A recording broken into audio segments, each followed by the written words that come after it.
It's a hot summer's day in 1978 in the kitchen of our Queens apartment, and I'm working hard to be a badass while making an egg salad sandwich on rye. I'm pretty cool. I'm wearing torn jeans, a sleeveless t-shirt, a leather motorcycle jacket my dad bought me on the Lower East Side, and a narrow-eyed scowl that I think makes me look tortured, which I am, because there's a lot of hell at home and I can't begin to process it all. Dad's breakdowns, always in the hospital or in a bathrobe. Mom's meltdowns, never allowing us to talk to neighbors about us, our business, our secrets. And now it's no longer just my brother causing trouble. At 13, I too have joined the ranks of being a disappointment. My parents are afraid of me going wrong, but too consumed with their own demons and my brother's delinquency to do anything about it. I rip my jeans, stab holes in my leather, pierce my ear before any other boys my age, and determined to be as weird as possible, and I obsess on music. My older brother is a bit of a snob, and he's fond of saying things like, if there was no Motown, there would be no disco, no country, no rock and roll, no jazz, no punk.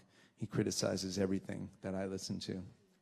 Because I'm into loud bands, music that I find exciting, unpopular, and weird. Like me, this music is good. This music is important. It's exciting. It's loud. It hurts. I love my music, but I do miss my Beach Boys. Lately, I get my harmony fix from distorted guitars. It's just not cool for guys my age to like artists with largely female audiences, but I do secretly like the Bay City Rollers. And I know every John Denver song, and I get chills from that Air Supply song on the radio. But I don't talk about them to my friends. And I just want to be myself, but I just want to be different. And today, here in the kitchen, from my mom's little gray transistor radio, held together with rubber bands, after delivering its usual program of sappy, insincere DJs and static, I hear this thin, crunchy guitar lick and a tight, infectious kick drum and snare come through that pokes me in the gut. And I can't help myself. I'm drawn in and I have to listen. The song cannons into a roaring, super tight 4-piece joyride in the most ballsy tenor I've ever heard. It's getting late. Have you seen my mates? Ma, tell me when the boys get here. It's 7 o'clock and I want to rock. I want to get a belly full of beer. He says. He sings without shame about all the dissolutions of an angry young man looking to construct what he thinks would result in a good time, citing all the mistakes such young men make, judging our parents, leaning on alcohol, sexual objectification, violence, forgetting, all in one song. The fact that he covers all these bases in what's clearly a characterization, not necessarily what he's about, takes the sting out of it. It makes me stand back and take a look at my own motives. This song makes me wonder if maybe I'm not alone in this fruitless quandary of self-valuation. This is not about virtue, but it speaks to the narrative of so many kids my age who are confused about right and wrong and who never want to grow up. He sings the unique challenges of a lower-class stoner looking for trouble because he knows trouble is going to find him, and he opts for the upper hand. This song makes me wonder if maybe it's not as complicated as I've been thinking. Maybe being different and weird and poor doesn't make me bad. And rather than being rounded up for rebellion, as so many songs seem to do, this song tells me that what I'm going through is just a thing. This is not a war cry. It's a thumbs up and a wink. Don't give us none of your aggravation of had it with your discipline. Saturday night's alright for fighting. Get a little action in. Get about as oiled as a diesel train on a set that dance light. Saturday night's a night I like. Saturday night's alright, alright, alright. Ooh.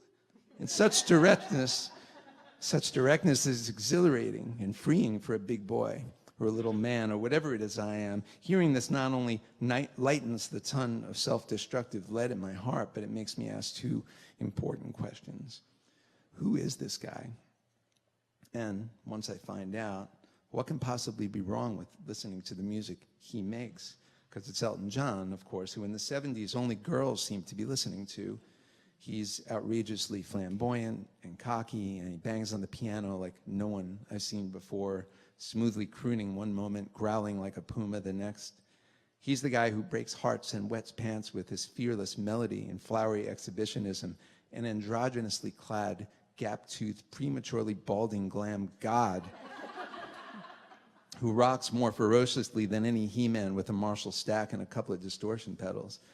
This song appears in sharp contrast to so much of what I know. I can't deny it. I'm blown away, and I wonder, I know the sappy love songs, but why is rock radio not playing this guy? And I remember what I've heard. There were rumors among my friends about his sexuality, and I wonder, is that why they're not playing this badass on the radio?